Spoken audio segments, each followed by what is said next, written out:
আজকে আমাদের বাড়িতে নতুন অতিথি এসছে, তাই খালে থেকে মেথা ধরে নিয়ে এসেছি। এটা হলো মা আর মাসি। হ্যালো বন্ধুরা, আমি প্রণতি আবারও নিয়ে চলে এসেছি মেথা ধরার ভিডিও। একই ভিডিও দেখতে দেখতে সবসময় বোরিং লাগছে, তাই না? কিন্তু কিছু করার নেই, আমার এই মেথা ধরার ভিডিওতে তোমরা তো অনেক ভালোবাসা দিচ্ছ, তাই আবারও চলে এসেছি মেথা ধরার ভিডিও নিয়ে। তো আমরা খালের কাছে চলে এসেছি। তো মা আগে নেমে গেছে, সবসময় তাড়াহুড়ো করে, তাই জন্য আগে থাকতে নেমে গেছে। এবার আমি নেমে যাব। আর প্রতিদিনের তুলনায় এখন জলটা অনেকটাই বেড়ে গেছে, কেননা অতিরিক্ত বৃষ্টি হচ্ছে, তার জন্য জল প্রচুর বেড়ে গেছে। এখন মেথা ধরতে প্রচুর কষ্ট হয়, তাও তোমরা আমার মেথা ধরার ভিডিওতে ভালোবাসা দিচ্ছ, তাও আবার চলে এসেছি খালে। তো চলো এখন কত কি মেথা পড়ে না পড়ে সেটাই দেখাবো। তো প্রথমবার জালটা আনতে নেমে পড়েছি। প্রতিদিনের মতো আজকেরও বৃষ্টি চলে এসছে, যখন আসছিলাম তখন বৃষ্টি হয়নি, আমরা খালে নেমেছি, আবার বৃষ্টি চলে এসছে। তো দেখা যাক প্রথম ছানায় কি পড়ে।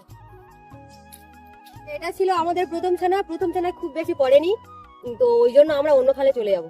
এখানে দেখো একটা চুনো মাছ পড়েছে, আবার কতগুলো মাছ পড়েছে। চুনো মাছটা কি সুন্দর বেয়ে বেয়ে যাচ্ছে, দেখো।